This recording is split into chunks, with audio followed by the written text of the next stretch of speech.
Las marcas tienden a apropiarse de la conceptualización humana de la realidad. El antropomorfismo vinculado a las culturas antiguas, en donde los dioses, las cosas e incluso los valores eran personificados a imagen del hombre y con los rasgos ontológicos característicos de una persona, se proyectan en las marcas que hoy en día son el centro de nuestra atención. El animismo, por ejemplo, pasó de darle actividad intelectiva y lenguaje a los objetos, los animales y las cosas para dárselo a las marcas. Parece que las marcas se asemejan a los seres humanos con rasgos muy característicos de su personalidad. Así le damos la bienvenida a Pedro Pablo Bernal, director de la Facultad de Publicidad de la Universidad Pontificia Bolivariana, especialista en diseño de estrategias e innovación y magíster en dirección de marketing de la Universidad de Viña del Mar. Pedro Pablo, bienvenido y tiene usted la palabra. Buenos días. Quiero dar las gracias a Inexmoda y a la UPB por abrir este tipo de espacios para la ciudad. Uno ver un montón de gente que quiere conocer cosas nuevas y que encuentra en estos lugares es algo que hay que agradecerle tanto a Inexmoda como a la UPB. Le agradezco especialmente a Amparo Velázquez y a William Cruz por invitar a la Facultad de Publicidad a estos espacios. Ya llevamos varios años vinculándonos de diferentes maneras, o con ponencias o con la participación de estudiantes de la facultad haciendo videos y otro tipo de actividades. Entonces, antes de iniciar quería pues como agradecerles a ellos por este espacio. Cualquier cosa mala que salga, le podemos echar la culpa a Amparo Velázquez y a Willy y a Lázaro, que fueron quienes aprobaron esta conferencia. Entonces, espero que les sirva lo que les voy a mostrar. Es resultado de como de un ejercicio, una reflexión que estaba haciendo hace varios meses, tratando como de conciliar algo que ocurre en la facultad cuando hablamos de personalidad de marca. Las psicólogas que han estado en la facultad como que se les ponen los pelos así parados, porque empiezan a decir, pues, una marca no tiene personalidad, las que tienen personalidad son las personas. Entonces lo que voy a tratar de hacer acá es como reconciliarnos un poco con la psicología.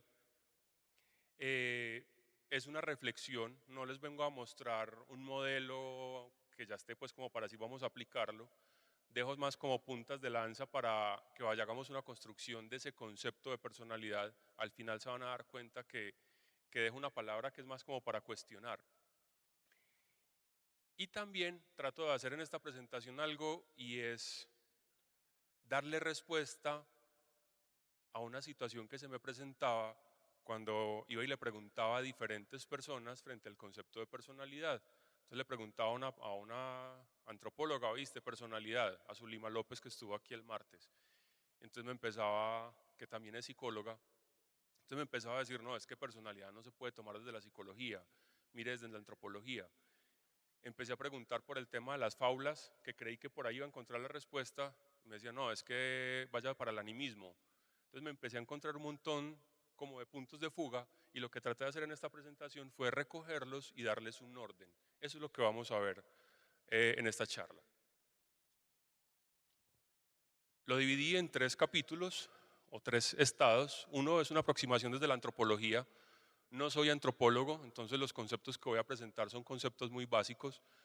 Dejo abiertas las puertas para que un antropólogo se acerque a hacer el análisis sobre la marca y lo que es la personalidad. Posibilidades desde la psicología, y ahí vamos a abrir un paréntesis frente al tema del mercadeo, y vamos a terminar con un enfoque narrativo. Este enfoque narrativo, los referentes que tengo acá, los referentes conceptuales, los tomamos desde la construcción de personajes en el cine, pero replica para la literatura, entonces queda abierta también otra posibilidad. Para iniciar con la parte antropológica, me parecía muy bonito comenzar con algo de nuestra cultura. O sea, no utilizar solamente referentes norteamericanos o europeos, que muchos de los ejemplos obviamente son de ese contexto. Pero para hablar desde esa parte antropológica, me parecía que Colombia tiene una riqueza muy grande, desde eso que tiene que ver con el animismo, con el antropomorfismo, como lo mencionaron ahora. Entonces empecé por la cultura wayú, a entender un poquito qué había ahí. Y esto es lo que uno se encuentra cuando se va a acercar a la cultura wayú. O sea, esta es una parte del paisaje, al otro lado está el mar. O sea, es pura ranchería, llano, desierto, sol, agua y pare de contar. Ahí es donde se va formando una cultura. Voy a tratar de ir mostrando los conceptos y los vamos aterrizando a lo que es el mercado y la publicidad con casos relacionados con la moda. En ese contexto de esa cultura wayuu, resulta que empiezan a construir historias. Y aparece esta, por ejemplo, en la que la lluvia empieza a adquirir como unos rasgos masculinos y la tierra unos rasgos femeninos. Tiene un nombre y se crea una relación entre ellos y le dicen que el hombre es polígamo, que es viajero, que anda por todas partes, mientras que la mujer está adscrita a un solo lugar, está ahí quietecita. Miren qué tan interesante cómo van cogiendo fenómenos naturales y les empiezan a asignar nombre y unas caracterizaciones humanas. Listo. Ahí empezamos a encontrar algo que se va a relacionar con el mercadeo. Una historia que responde a una realidad cultural, que responde a un entorno en el cual está esa cultura. Eso es La Guajira. Ahí es donde ellos viven. Y miren esa riqueza de esa historia. Desaparece la lluvia y el hombre, la tierra y la mujer, en una relación, y cada uno con un perfil definido. Según eso, entonces, ¿qué es el animismo? Que sería el primer concepto. Es la creencia, y es muy importante eso. O sea, es creer en algo. Creencia que atribuye vida anímica y poderes a los objetos naturales. O sea, le estamos dando vida a un objeto inanimado que está en la naturaleza, en nuestro entorno. Y vamos a ver más adelante qué nos pasa a nosotros que habitamos una ciudad. Y lo otro es creencias en las existencias de espíritus que animan todas las cosas. Todas las cosas. Todo puede tener ese espíritu que le va a dar esa vida. ¿Ok? Después vamos a entender un poco cómo lo vamos a aterrizar a la parte comunicacional y de mercadeo. Cuando uno se encuentra esta imagen de una mujer wayuu, con tanto color, con tanta imagen, con alegría, con tanto aire, y uno dice, venga, estamos en un contexto que es desértico, casi que es monocromático, eso es tierra azul, cielo azul, agua azul o verde, y para de contar, y empiezan a tener esa riqueza de colores, tiene que haber una respuesta a ese comportamiento. Y lo que ocurre es que nosotros como seres humanos necesitamos nombrar ese contexto y nombrar para darle vida. Exactamente lo mismo ocurre con el tema de las marcas. Las marcas empiezan a existir al momento de nombrarlas. Cuando pongo un nombre empieza a tomar cuerpo ese producto o ese servicio y es un concepto muy básico. Ahí ya empezamos nosotros a construir esa personalidad. ¿Qué ocurre normalmente? Que cuando hablamos de personalidad de marca lo dejamos como un capítulo aislado. Entonces hablamos de los atributos o de su propuesta de valor, mencionamos por allá el ADN, mencionamos anatomía, mencionamos un montón de cosas y después capítulo personalidad. Ahí estamos siendo muy fragmentados frente a esa construcción y ya nos están diciendo de las del animismo que al momento de darle nombre estamos construyendo esa personalidad o ese personaje. Entonces necesitamos nombrarlo para darle vida a esos fenómenos que tratamos de comprender. Cuando yo tengo una marca, lo que trato es de que el consumidor comprenda qué es lo que yo le estoy vendiendo, lo que le estoy ofreciendo. ¿Cómo hago para que me entienda qué es lo que le estoy presentando? Y construimos relaciones con ellos. Estas personas van construyendo una realidad con su entorno en la medida en que la van nombrando y van construyendo las historias. Y ahora está muy de moda el storytelling. Ahorita estaba y está paniqueada porque de pronto la llame una egresada nuestra de Leonisa y está trabajando bajo el concepto del storytelling. Ahí le doy pistas a Laura. Y la cosa no se queda solamente en construir la historia, sino que lo empiezan a bajar y a materializar. Entonces son toda la construcción de elementos simbólicos dentro de su maquillaje, su vestuario, sus productos, y lo que van haciendo es construir y recrear esa historia. Se van relacionando con ese contexto a partir de lo que van construyendo. Vamos a encontrar esto, y aquí vamos a empezar a meter un poquito de marcas relacionadas con el tema moda. Obviamente conservando las distancias. Tenemos un bolso Wayuu. Tenemos uno de los bolsos de Coco Chanel, el 2.5, y encontramos que en el bolso de la cultura Wayuu lo que estamos haciendo es representar la vida y el amor. Existen varias historias relacionadas con ese bolso, que había una mujer que no la aceptaba ningún hombre, que se estaba quedando soltera, que entonces tenía que tener como algo de gracia y aprendió a hacer los bolsos. Y le metió todo su amor a ese bolso y se expresó en esos términos de colores y vida. Y se encontró otra historia también, que era una mujer que se puso a hablar con una araña, hablando con una araña que en las mañanas tejía en un árbol y le pidió a la araña que le enseñara a tejer porque quería hacer cosas para su comunidad. Dos historias relacionadas con un objeto. Representan la vida y el amor. ¿Qué hay detrás de un bolso de Coco Chanel? La libertad de la mujer. Expresada de muchas maneras. Cuando uno empieza a buscar la historia de ese bolso, entonces que la cargara así, que el color de cierta manera, que la textura, todo. Hasta el símbolo como tal tiene una representación. Y hay interpretaciones que son eslabones partidos porque representan esa libertad. Entonces miren cómo vamos construyendo esa realidad aterrizada a los objetos. Quiero mostrarles un video de Coco Chanel para que miren y descubran cómo van animando la marca.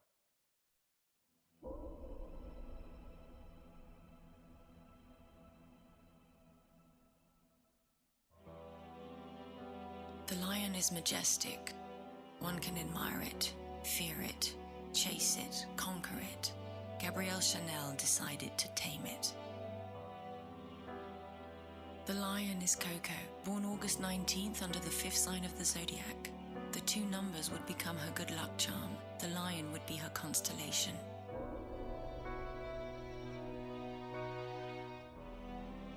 The lion is a personality. Audacious, instinctive, passionate, radiant. I'm a Leo, and like him, I show my claws to protect myself, Mademoiselle declared. But believe me, I suffer more by clawing than being clawed, she added. The lion is an emblem.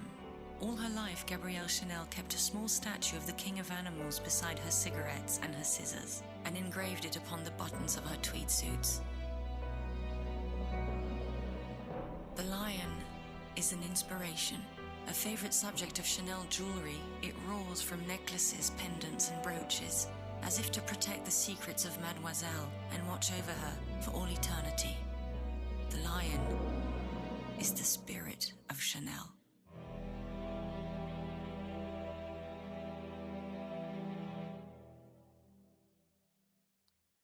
En la página de Coco Chanel hay una parte donde tienen unos 10, 11 videos, donde van explicando todos los elementos fundacionales de la marca. Hay el tema del color y lo explican. Me llamó la atención el tema del león.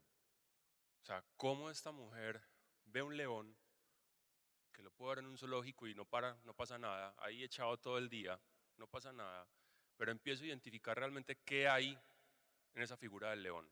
Exactamente lo mismo que hace un indígena o hace una persona que viva en la llanura africana, donde encuentra un león y es su Dios y tiene unos poderes y es su protección. Lo mismo hizo esta mujer. Coge el león y lo convierte en un elemento icónico que lo tiene en su escritorio, donde hay inspiración, donde le asigna un espíritu, donde hay una razón de ser y se convierte en su forma de ser también como marca. Y no se queda solamente en verlo en un video y ya, y ver al animal ahí. Venga, cojamos ese elemento que me inspira, que puede estar en una llanura africana y lo voy a poner en una pasarela, y tiene todo el sentido. En principio yo vería un león muy lindo, dorado, y las modelos mostrando la última colección, pero tiene un sentido, y está dado desde esa caracterización que le doy.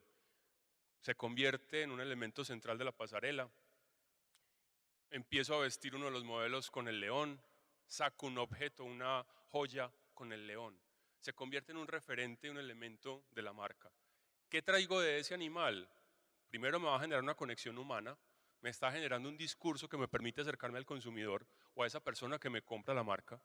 me está dando unos rasgos de personalidad, vamos a ver después qué pasa con eso, se convierte en un elemento emblemático o icónico, se convierte en un referente de inspiración y me entrega el espíritu de ese animal a la marca. Primer elemento entonces, el animismo. Cuando nosotros empezamos entonces a construir una marca o administrar una marca, hay una parte que es el ADN, la esencia, el mantra o el alma, como lo queramos llamar, cualquiera de esas versiones. Cuando estamos haciendo ese ejercicio, lo que estamos haciendo es un proceso anímico o de animismo en el que vamos a cargar ese objeto o ese servicio con ciertas características.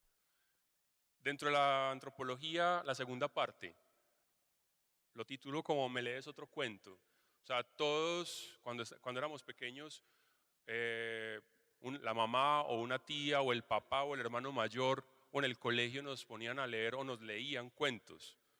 Casi siempre eran fábulas.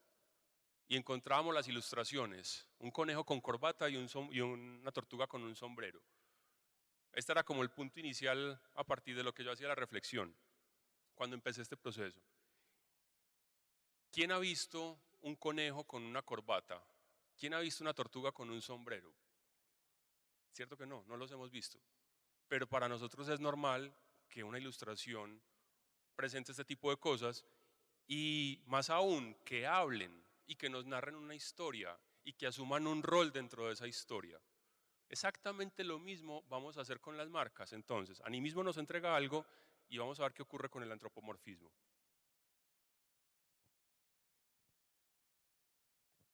Ya aquí miren que no es un acto de creer, pues ya no estamos hablando de creer, estamos hablando de un acto de atribuir, o sea, ya es una acción. Ya aquí nosotros como seres humanos empezamos a construir algo. Entonces, ¿qué hacemos? Le estamos dando unas características, alto, bajo, chiquito, rápido, negro, amarillo, lo que sea, unas cualidades, cómo piensa, si es pausado, cómo se relaciona con los otros, y un tema de motivaciones. ¿Qué lo mueve a él? ¿Cuál es su causa? Exactamente replicamos eso con las marcas. Entonces lo que estamos haciendo aquí es traer esos elementos que son propios de los seres humanos y se los empezamos a asignar a objetos inanimados o abstractos, que es más complejo. Abstractos, como Dios. Lo digo con mucho respeto a mi universidad.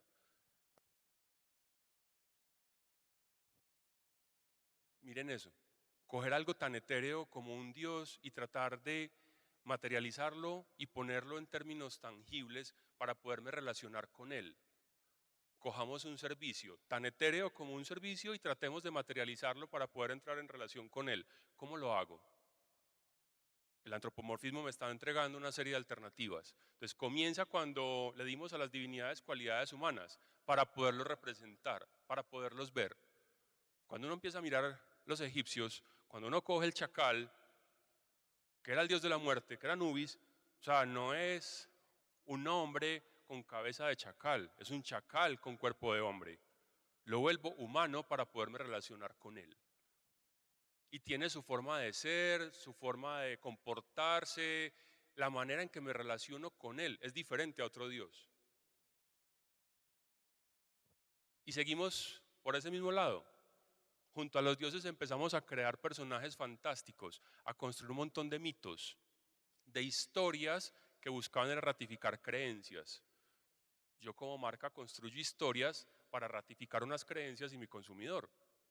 Le asignamos conceptos humanos que van desde el amor, por la sabiduría, el odio, la ira. Entonces puedo crear minotauros, puedo crear sirenas, puedo crear cualquier cantidad de cosas, como lo que tenemos ahí. O sea, un hombre con la mitad del cuerpo caballo no existe, pero lo puedo crear y tiene unas características.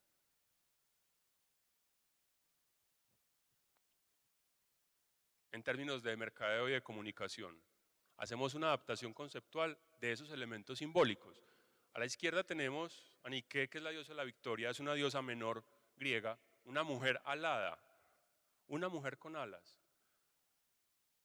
Y llega una marca de zapatillas deportivas, toma su nombre Y venga, ¿qué voy a traer de esa diosa a mi marca? Superación de los propios límites. Y lo transfiere a cosas como estas.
Entonces, así como Nike tiene sus alas, Nike también tiene sus alas. ¿Alguien vio público en esa cancha, en ese escenario de básquetbol? ¿Alguien vio una competencia fuerte donde al final se estuviera dando una premiación? No. Mire que lo que me está mostrando al menos en este comercial es una superación interna, es una victoria interna, es un segundo más, un segundo menos, pero es interno. ¿Que la marca lo puede expresar en otros videos no tan evidente? Sí, porque no todo tiene que estar amarrado de manera directa y al 100%, pero tengo que mantener unos niveles de relación con eso que me está planteando la marca desde el inicio, desde esa superación de retos. Y aquí vamos llegando, vamos evolucionando. Miren que arrancamos con los dioses y ya estamos entrando a la parte de literatura.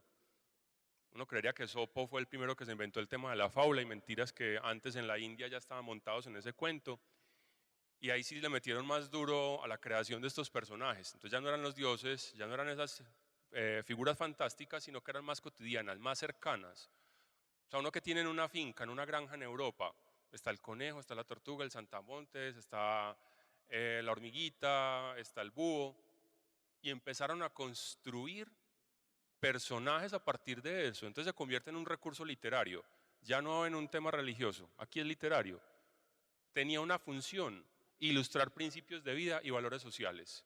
En un momento era relación con Dios, con sus divinidades, aquí ya es, venga que como sociedad tenemos que mantener unos elementos como comunes a todos y lo vamos a trabajar a partir de historias. Un conejo pendiente del tiempo, como en Alicia en el País de las Maravillas, todo estresado a toda hora. Yo no he visto conejos estresados antes de que entren a la olla. Literatura, pero entonces ya tenemos el cuento audiovisual y nos encontramos como esta película, 2003, 2006 si no estoy mal. Las empleamos ahora como figuras de entretenimiento. Miren cómo nos vamos acercando. Figuras de entretenimiento audiovisual, en películas, videojuegos. Ya se nos amplía el rango. Yo ya no tengo que tener esa relación por allá entonces divina, sino que estoy en mi universo construyendo esa antropomorfización. En las marcas. Aquí porque construyen un personaje, pero miren cómo vemos. Una marca como Nike que es inspirada en y trae elementos.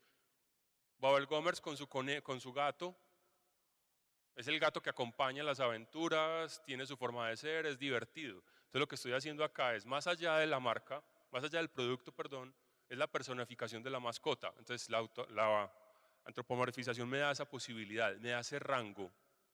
Y a partir de esa mascota puedo generar estrategias de relacionamiento. Hay una activación, puedo generar concursos, puedo generar historias.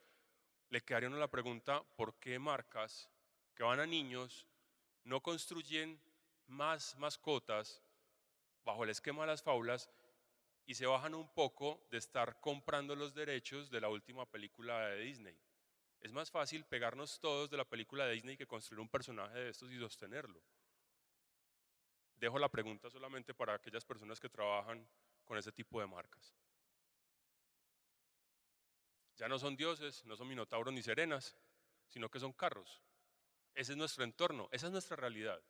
Ya se personifican objetos cotidianos. Un carro hablando. Y miren que en la película Cars tenían diferentes formas de ser, diferentes formas de hablar, diferentes lenguajes. Estaba el tranquilo, el empeliculado, el que le gustaba la velocidad, el bueno, el malo. Y eran objetos a los cuales les estábamos dando vida. Esto es muy interesante. Gente adulta que se empieza a vestir como animales, reales o ficticios. Todo el tema del fandom. Se interesan por la ficción, construyen unas realidades. Eso está pasando. O sea, en YouTube pueden encontrar un video de un encuentro de estos personajes y son 8 o 10 minutos, gente entrando a un auditorio, todos disfrazados. Y algunos empiezan a caminar de cierta manera. Entonces el que camina todo bacaneado, todo relajado, el otro camina todo serio, el que entra como todo en película, pero a partir del rol que van asumiendo en su vestuario. Hasta esta, que ya es un tema de maquillaje que tiene un cuento medio sensual por allá. Entonces miren lo que está ocurriendo. Ya no son los dioses, ya no es la literatura, sino que hace parte de mi propia vida y de una realidad que voy construyendo. Y encontramos cosas como estas.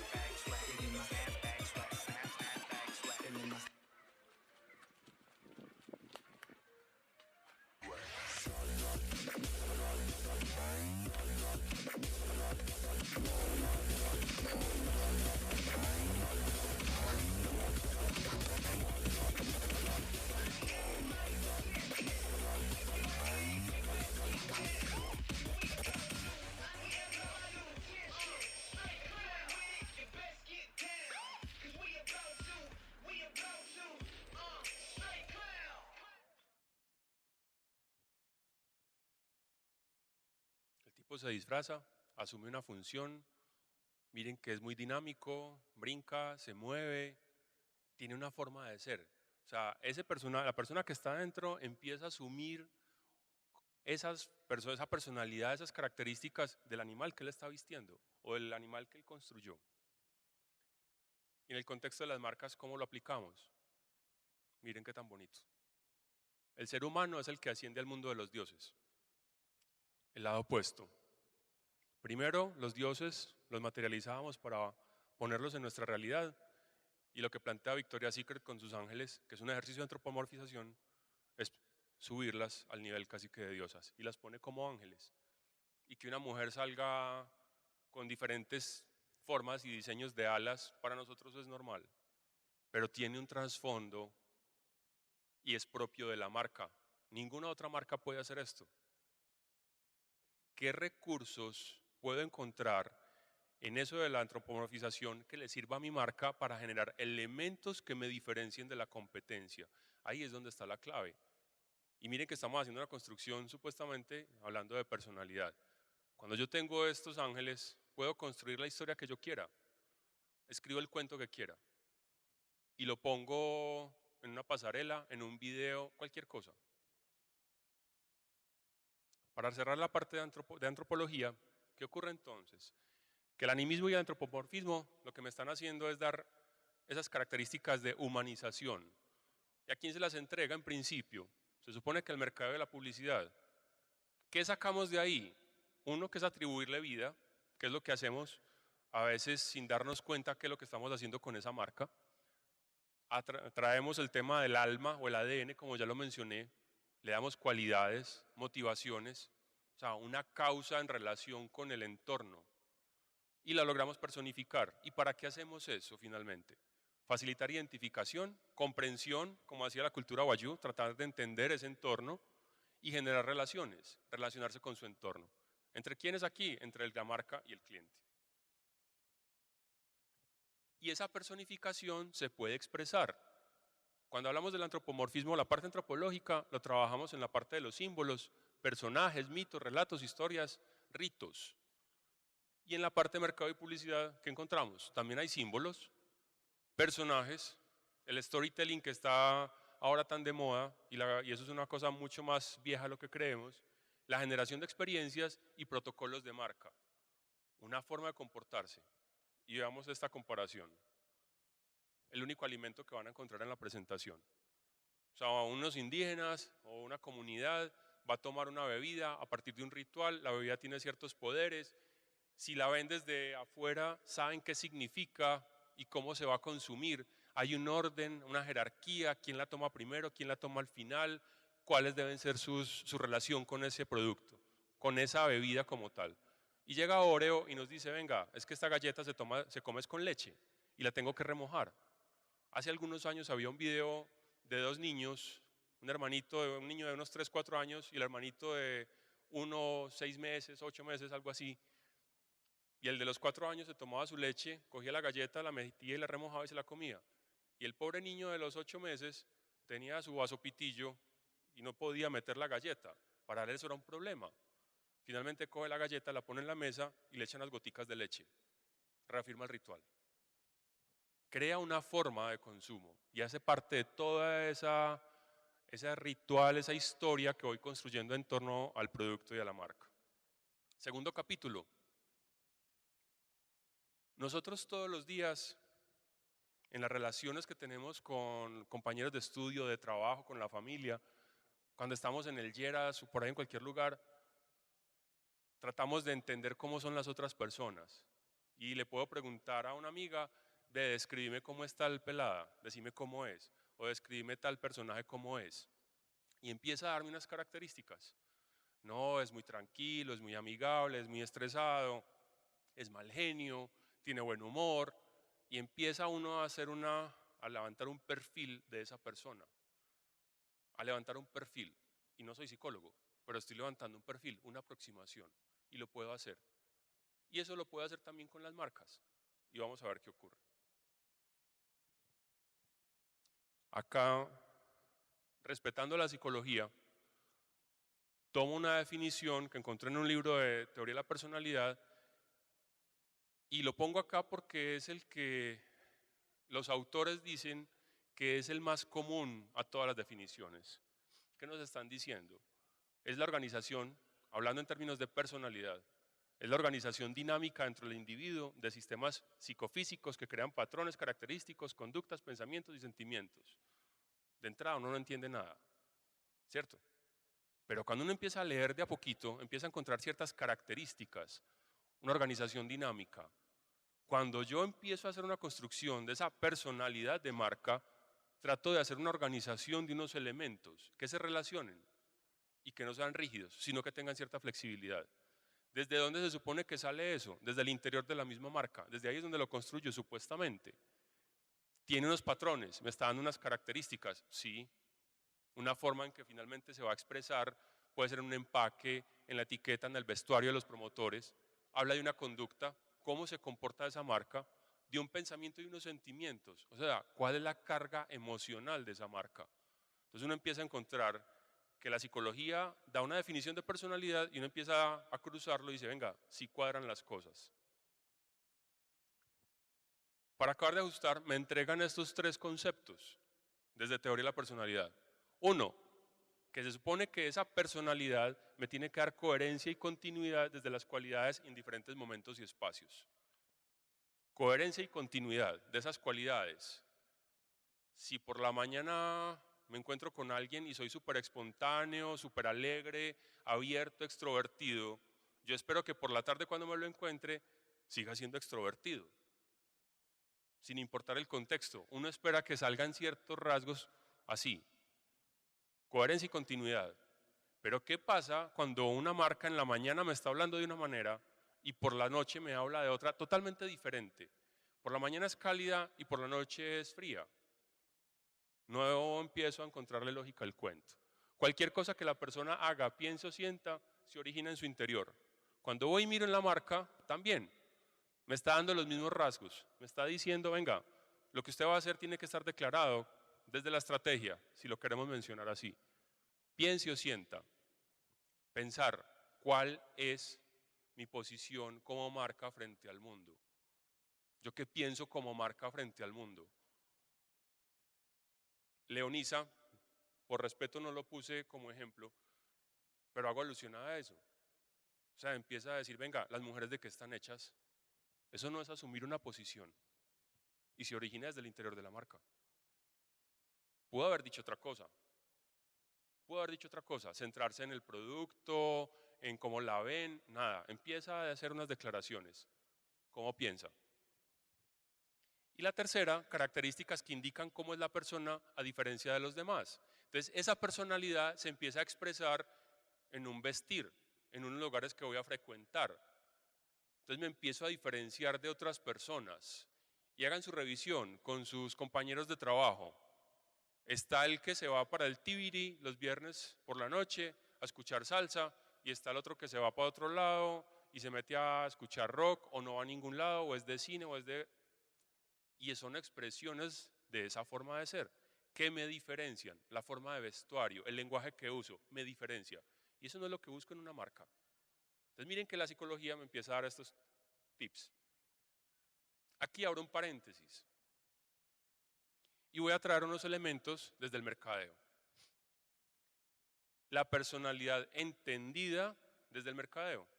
Resulta que en 1958 este personaje es el primero que empieza a hacer alusión de manera indirecta al concepto de personalidad de marca.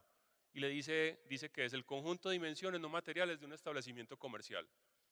Dimensiones no materiales, o sea, una cosa ahí en términos abstractos. Jennifer Acker en 1997 hace un ejercicio, coge una serie de marcas norteamericanas, hace un ejercicio de percepción, o sea, está construyendo imagen de marca, no identidad. Arrastra entonces su percepción, tiene un montón de caracterizaciones, empieza a agruparlas y ya llega a 5 dimensiones.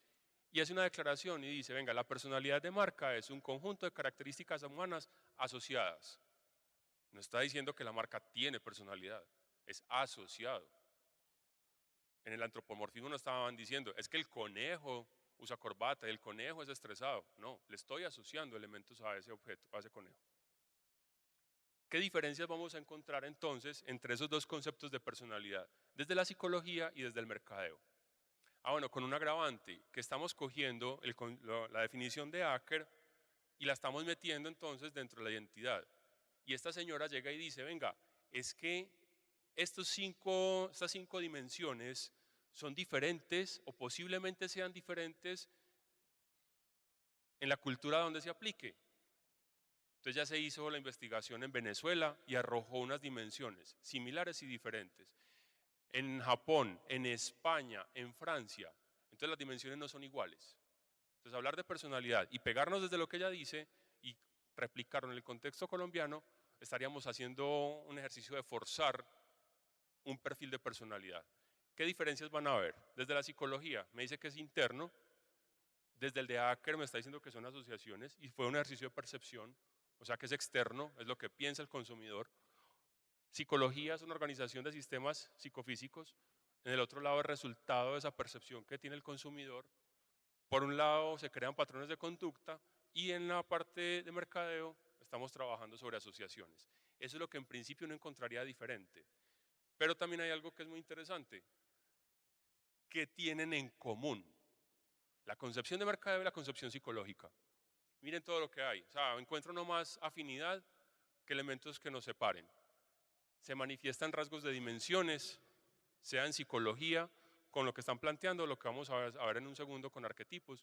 Entonces se manifiestan unos rasgos, evidencia patrones de conducta, correcto, de pensamientos, sentimientos, se vincula con la parte tangible y física, cómo la personalidad se expresa y se materializa, determina la forma de visión sobre el mundo, cómo entiendo mi entorno, una marca cómo entiende el entorno. Entonces uno diría, venga, el tema de responsabilidad social va a tener vínculos con la personalidad. Es posible y no sería descabellado ponerlo así. Es un principio intangible que se expresa en acciones, es intangible como concepto. Y son en esas acciones, es en la comunicación, en los diferentes actos de la marca que se hace evidente. Genera diferencias frente a la competencia, genera diferencias de una persona con otra. O sea, mi hermano y yo somos publicistas y somos diametralmente opuestos. Y la diferencia son pocos años. Y criados con la misma familia, con los mismos valores. Y somos diferentes desde la personalidad. Influye sobre la forma de relacionamiento. ¿Cómo me voy a relacionar con el otro? Si yo soy tímido, ¿cómo me relaciono con los otros? Hagan el ejercicio. Si yo soy tímido, ¿cómo me relaciono con los otros? Me da una dificultad horrible. Hablo poquito, me quedo por allá más bien solitario, en un rincón. Y si mi marca es tímida, llevado. Pero todas no pueden ser extrovertidas, súper alegres, súper dinámicas. Tampoco. Eso es lo que hablamos en términos de la fundamentación básica de psicología, el paréntesis desde el mercadeo, y ahora les voy a mostrar qué pasa con los arquetipos. Entonces, lo primero que tengo que entender es que el arquetipo hace parte de un tema que es el inconsciente colectivo. Aquí entra Carl Jung muy fuerte y es el que los define. Pero él dice que antes de él habían otros personajes que ya los estaban planteando. No declarados como arquetipos, pero sí desde algo relacionado con ese inconsciente colectivo. ¿Qué significa ese inconsciente colectivo? Es un conocimiento acumulado al ser humano de cualquier lugar o época. Primera diferenciación con lo que tenía esta niña Acker. Cogió un segmento en Estados Unidos, lo analizó y dice, esto no es replicable. Y lo que nos plantea la psicología, desde el arquetipo le dicen a uno, venga, esto es replicable a cualquier cultura y en cualquier momento. Entonces me está ampliando posibilidades. ¿Y el arquetipo qué viene siendo? Es la representación, es la organización y es la etiqueta de ese inconsciente que todos tenemos. Entonces son conceptos de expresión simbólica. Hay que tener mucho cuidado con eso. Es una expresión simbólica de un tema universal común a todo ser humano. Entonces el arquetipo no es la persona, es una expresión y son elementos simbólicos que van haciendo esa construcción. Ya vamos a ver videos para entender qué ocurre con esto. ¿Cuáles son esas ideas claves del arquetipo? Es un correlato que se construye a partir de lo simbólico. Quiere decir que yo construyo mi arquetipo y asumo una posición arquetípica a partir de unos elementos simbólicos que voy construyendo. Hay tantos arquetipos como situaciones típicas en la vida. Voy a mostrarles 12. Y pueden ser 11 y 10 o pueden ser 50. Eso lo dijo Jung. Él llegó y mostró unos primeros. Mencionó unos primeros. La madre, el héroe, el sabio, hizo alusión a la sombra. Y él dijo, venga, es que aquí pueden haber más. Une los elementos simbólicos con emociones. Es muy interesante esto. Todos, cualquier arquetipo, tiene una carga emocional muy fuerte. Y las marcas hoy tienen cargas emocionales fuertes. Es un principio organizador. Me va diciendo qué es coherente y qué se va saliendo de esa construcción de esa personalidad. Modelos elementales de comportamiento, o sea, me está dando las bases, no se va a complicar demasiado, me muestra las bases como tal de esa personificación y carece de forma por sí mismo, el héroe. Menciono la palabra héroe y aquí todos tienen en la mente una imagen de un héroe, que puede ser Superman o puede ser otro, el Chapulín Colorado, también es un héroe, ¿cierto? Es la parodia del héroe. Una aproximación, una graficación muy básica. Arquetipos, 12, 11, 10, los que definan. Y tienen un orden lógico y me están entregando una información. Los que hacen alusión al cambio, los que son desafiantes, los que retan, los que me hablan de una estabilidad, de una calma y los que hablan de un bienestar.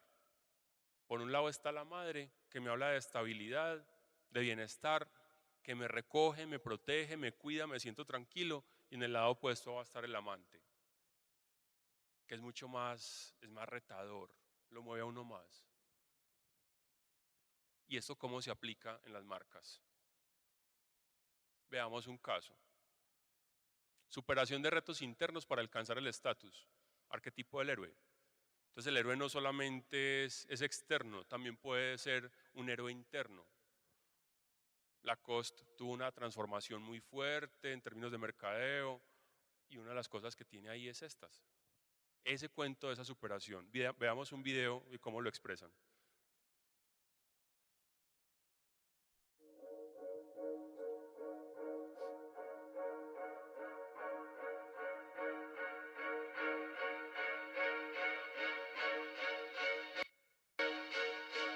Gonna be you and me. Gonna be everything you ever dreamed.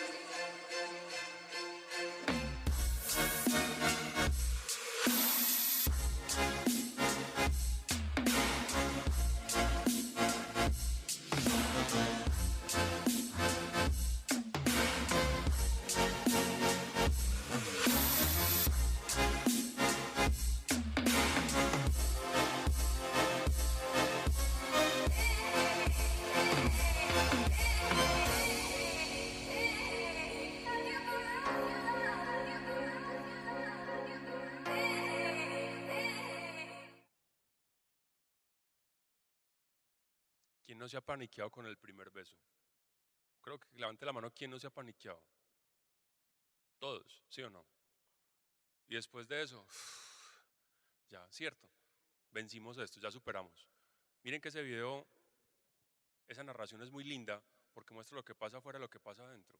Y es la lucha interna y logró superarlo. Y es la vida lo que está diciendo ahí. Venga, que es la vida simplemente. Esta otra marca, que es muy interesante porque su autor, su creador, y los que están acá, que trabajan en el tema de la moda del vestuario, saben que el tipo de por sí ya era retador y empezó a cuestionar todo dentro del sistema de la moda. Entonces hace una construcción de marca a partir del arquetipo del rebelde. Se supone que el arquetipo del rebelde es de los más peligrosos, es de los que más cuidado hay que ponerle porque se puede ir casi que a ser conflictivo, pero él logró concretarlo. Y miren cómo se soporta esa personalidad y esa forma de ser rebelde, transgresor de las reglas en el mundo de la moda, o sea, iba en contra de todo, o va en contra de todo, criticó el sistema desde adentro del sistema, motiva la reflexión frente al peligro de perder la individualidad, frente al tema de fashion victims, generador de mensajes cargados de ironía, y plantea una manera de ver la vida como una filosofía de marca. Filosofía de marca. No me estaban diciendo antes de asumir posiciones, de unos actos. Miren que sí tiene sentido. Y él lo expresa de una manera muy sencilla en sus productos, en sus creaciones. El producto, en este caso, es el primer punto de expresión de esa personalidad. Va en contra de todo, critica, va en contra de todo. Otro ejemplo, desde el arquetipo. Miren cómo me va mostrando coherencia en su comportamiento, pero no es porque, qué chévere, pongamos lo que sea el arquetipo del mago. No, ¿qué implicaciones tiene tomar esa decisión estratégica de construir esa marca desde ahí? Ustedes se imaginan a los sacerdotes egipcios definiendo cómo iban a hacer la construcción, el aterrizar ese Dios para que el resto del pueblo lo entendiera. Eso era una decisión crucial. Pongamos la cabeza ¿de quién? Pasó el chacal, póngale la cabeza al chacal, hágale. Eso no fue así. O sea, tiene peso estratégico y tiene un sentido. Dolce & Gabbana asume el arquetipo del amante, pero no es cualquier amante. O sea, es un amante que representa una sensualidad y que está demarcado por una cultura italiana, una cultura mediterránea, expresada en términos de música, de un entorno, de unas palabras. Tiene una forma de ser particular. Entonces puedo tener el arquetipo del amante italiano y va a ser un amante muy diferente a un japonés y a un colombiano o a una colombiana o a un argentino. Entonces yo no le puedo decir a una marca argentina, no, es que ese no es el arquetipo del amante, es la de mi marca. Los dos tienen el mismo arquetipo, están expresados de diferente manera. Y en las dos culturas existe esa personificación. ¿Cómo lo van mostrando en términos publicitarios? Con doña Mónica Bellucci ahí, Scarlett, que le empiezan a preguntar qué es sensualidad. Hay un video de ella muy lindo donde queda muy claro ese arquetipo de amante. Miren este video.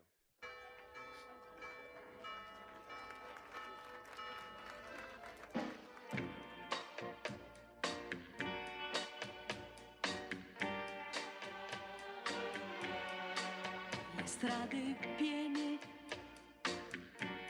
la folla intorno a me, mi parla e ride e nulla sa di te.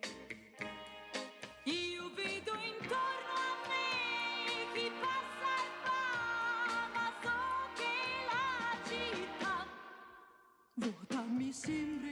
Dolce Gabbana, pour femmes et pour hommes.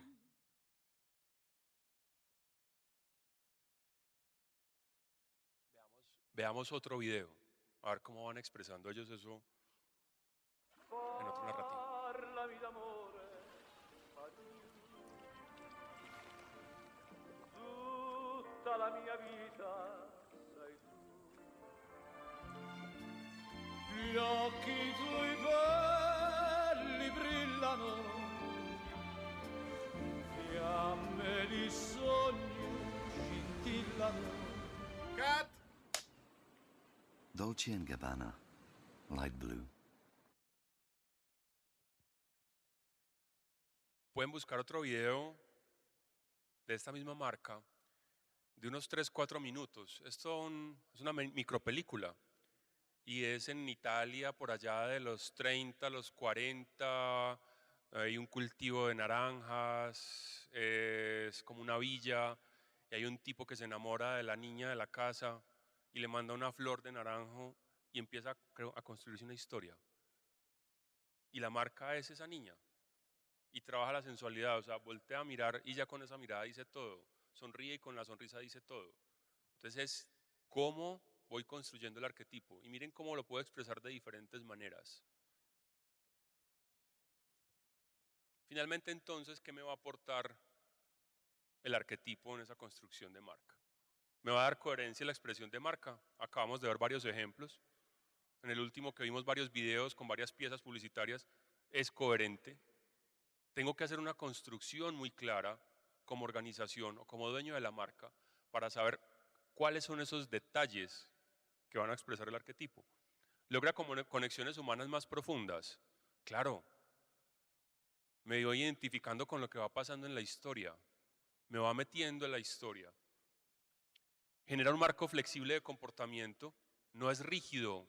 Me da una riqueza y me da unos matices. Esa personalidad me da unos matices muy amplios.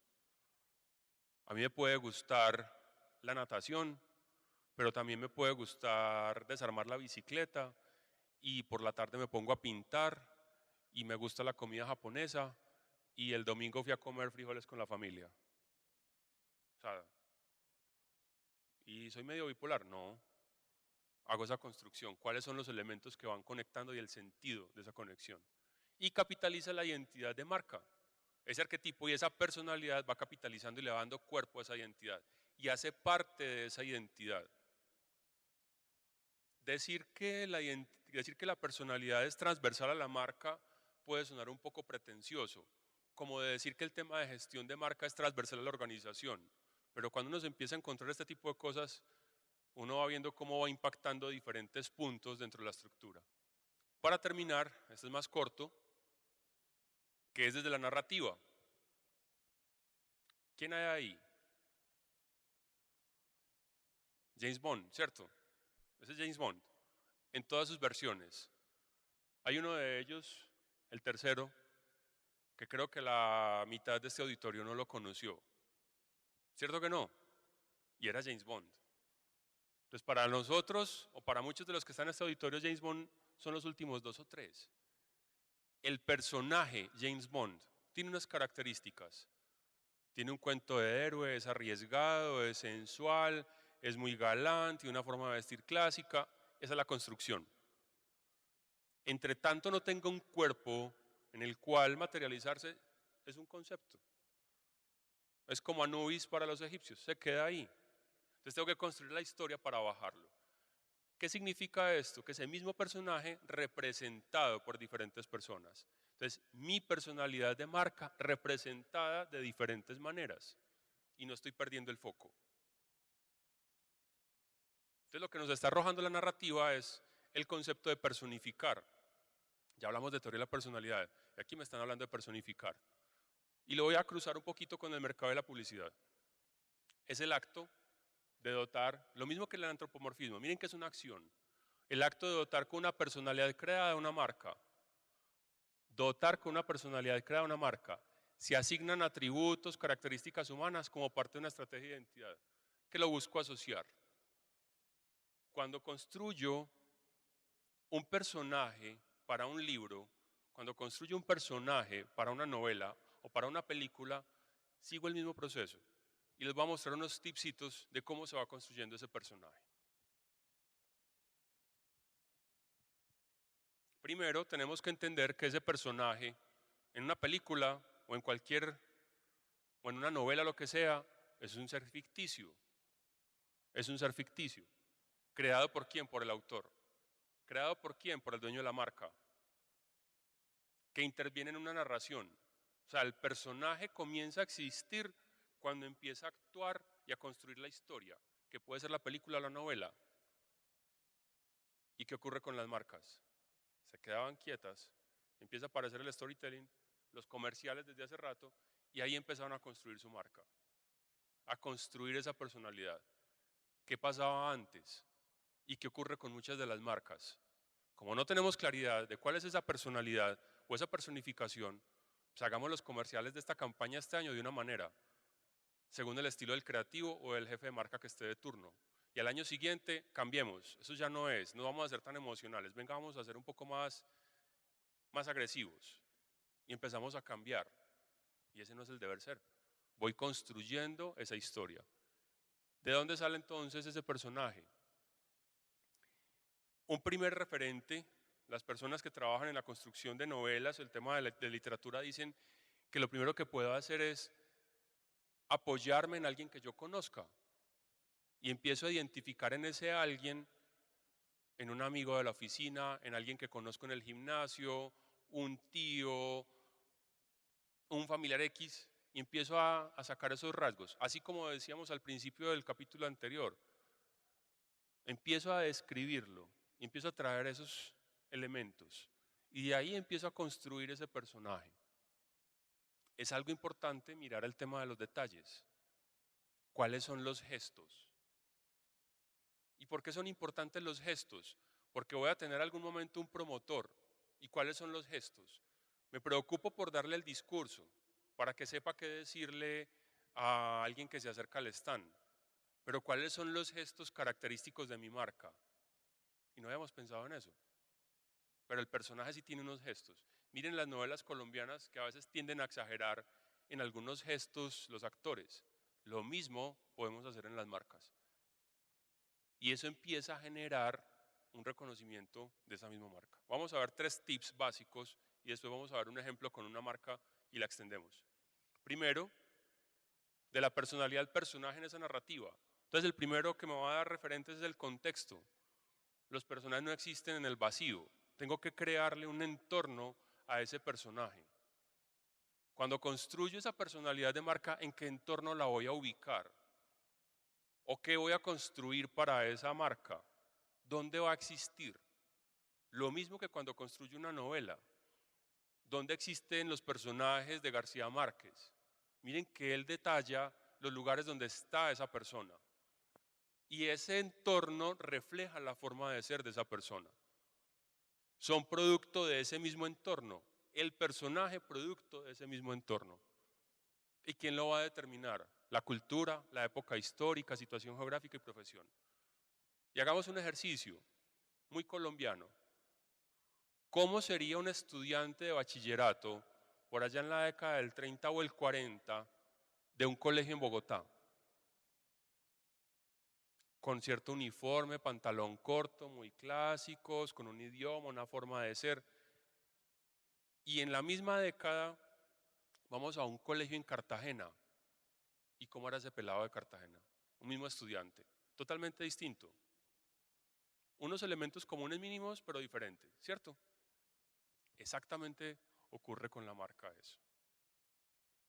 Segundo tip, influencias culturales. Hay un origen étnico, social, educativo. ¿Cuál es el origen de mi marca? Y no solamente desde la organización. Se unieron dos socios, montaron el negocio y para de contar. No. ¿Cuál es ese entorno cultural, social, educativo que me permite alimentar la construcción de ese personaje? ¿Es ficticio? Sí, pero puedo alimentarlo desde una realidad. Va a determinar entonces la forma de pensar, hablar, valores, motivaciones y forma emocional. Yo no puedo pretender que una marca que construyo hace 50 años sea exactamente igual que la otra, que una que construyo ahora. Puedo evolucionarla y hacerla vigente y voy arrastrando elementos propios en términos de personalidad. Entonces, influencias culturales. La profesión también me ayuda a construir ese personaje. Puede llegar a determinar el mismo contexto, apariencia, forma de relacionarse y forma de ver el mundo. ¿Cómo sería un analista informático? Hagan la construcción mental de esa persona. Un analista, un ingeniero informático. Cuadriculado, esa es la concepción básica, ¿cierto? Lo digo con mucho respeto, medio nerd. Empeliculado. O son de los que son todos descuidados, son relajados, como a veces uno los ve en la universidad, con blue jeans, con camisetas, y uno ve la diferencia entre alguien que estudia ingeniería y alguien que estudia derecho. La profesión me va dando esa diferenciación. ¿Cómo sería un campesino? No pretendo que tenga 3 bolígrafos acá, que esté preocupado por el computador. El tipo está en otro cuento. Ahora, ¿cómo le voy a dar profundidad a ese personaje humano que estoy construyendo? Recuerden que estamos en el capítulo narrativo. Vamos entonces a trabajar emociones, actitudes y valores. 3 características básicas. Emociones, actitudes y valores. ¿Qué arrastro desde las emociones? El tema de los sentimientos. Y una marca tiene sentimientos. Tiene un cuento emocional. Y ese cuento emocional es el que me va a generar que la marca se movilice y que actúe de cierta manera. Actitudes. Miren que ahorita hablábamos de qué posición asume mi marca frente a la realidad en la que estoy, desde las actitudes. Dentro de una película, ¿qué posición va a asumir X personaje frente a una situación? A una niña que salió de trabajar de un café a la 1 de la mañana, que es estudiante, la van a atracar y un amigo que acaba de salir 5 minutos antes se da cuenta de eso. Y él, ¿qué posición asume frente a eso que está ocurriendo? Si es introvertido, tímido, y lo voy a dejar así en la novela, dejo que pase todo y se esconde porque le da miedo actuar. Pero si el tipo asume un rol fuerte, va, coge a los ladrones, los casca, los pela y queda como el bueno del paseo. Entonces, ¿cómo voy a reaccionar y qué me va a movilizar? Y lo último, los valores. Y dentro de la construcción de la marca, y miren que desde esa filosofía corporativa ya están mencionando valores. Y cómo eso se conecta con la personalidad. Entonces son la filosofía y creencias. Entonces los valores no son solamente decir creatividad, innovación, transparencia o amigables con el medio ambiente y ya, palabras muertas. No, son palabras que cobran vida cuando hago la construcción de ese personaje. ¿Qué tenemos declarado en los valores en la organización y eso cómo va afectando toda la arquitectura de marcas en términos de personalidad? Entonces miren cómo emociones, actitudes y valores van a dar profundidad. Veamos el ejemplo. Swatch. Hay una declaración. Es una actitud, es una manera de ver la vida, de asumir la vida, es una forma de comunicarme, es una forma de hablar y lo descargan en 3 palabras, en arte, en innovación, en deportes. arte, innovación y deportes.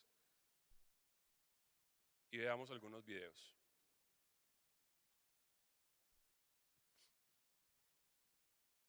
I wanna ride the way to do it in Hawaii. Can't tell me wait. Do the beat to Waikiki. It's the rocky rockaroo. Swatch Scuba Libre. Si yo no tuviera claro que dentro de mi forma de personificar la marca, tengo el componente arte o el componente creativo y voy a lanzar un reloj que aguanta X cantidad de metros bajo el agua, me puedo ir a lo racional, pero lo puedo hacer tan artístico y tan emocionante como esto. Puedo generar contenido de esta manera.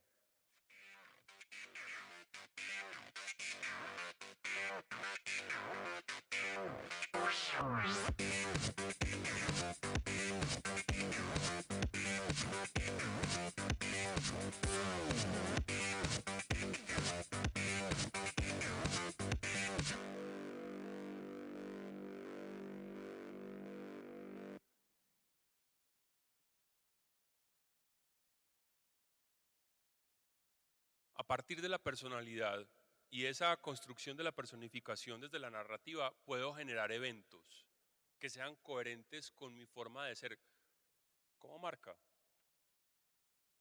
Ejemplo.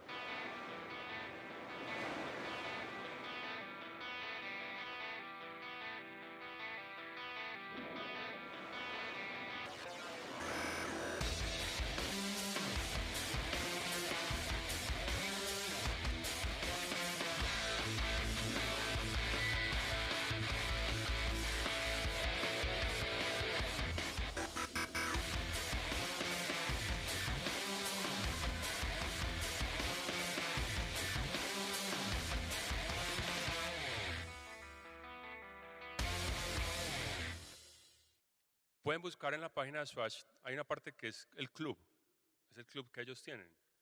Y van a ver videos de personas mayores, 60, 65, 70, con jóvenes, y no son surfistas, compartiendo el último lanzamiento del reloj. Entonces no significa que hablar de personificación o personalidad de marca sea solamente describir al consumidor, al que le voy a llegar, que es un posible desvío que podemos tener. Aquí me están mostrando y lo podemos declarar también, es el estilo de vida, sí, es el estilo de vida de la marca, pero también es en la forma de relacionarme con ella y abre espacios de relacionamiento. Puedo generar este tipo de eventos. El de la izquierda es una competición que van haciendo de soltarse por unas lomas increíbles, hacer puro skate, hacer un montón de deportes extremos. Al lado derecho vamos a encontrar que hay un tema de freestyle y terminan con un concierto de música electrónica. O sea, voy definiendo qué es coherente con mi forma de ser. Voy construyendo el discurso. Hablábamos ahora de darle un espacio a ese personaje. Crearon un hotel y crean residencias de artistas y generan actividades y invitan artistas a que diseñen también los relojes. Entonces miren cómo la marca, cuando define esa personificación, va teniendo claridad. Hablamos de esa flexibilidad, hablamos de la forma de expresión. Para ir terminando, 3 avisos, y es coherente, 3 formas diferentes, 3 colecciones diferentes, y todas son lógicas a partir de esa personalidad. Para terminar, finalmente llego a esto. Hablo de una antropología, en animismo y antropomorfismo, hablo de una psicología que le encuentro mucho sentido al tema del arquetipo. Psicología también habla de los 5 grandes, que es otra propuesta que ellos tienen para clasificar o tipificar personas. Y arriba tenemos la narrativa, en la mitad tenemos la marca. La propuesta ahí sería un triángulo de personificación. Al menos a mí me está sirviendo para entender cómo hago la construcción, no de personalidad de marca, sino de personificación de marca. Eso es en lo que voy. Y una frase de cierre. Personificar las marcas es una acción inherente al ser humano contemporáneo, pues es una de las formas que tiene para explicar, construir su mundo y relacionarse con él. Exactamente lo mismo que hicieron los wayuu, exactamente lo mismo que hicieron los egipcios, que hicieron los griegos. Hoy nuestro mundo está construido a partir de marcas y tratamos de entender ese mundo con las marcas. Muchísimas gracias.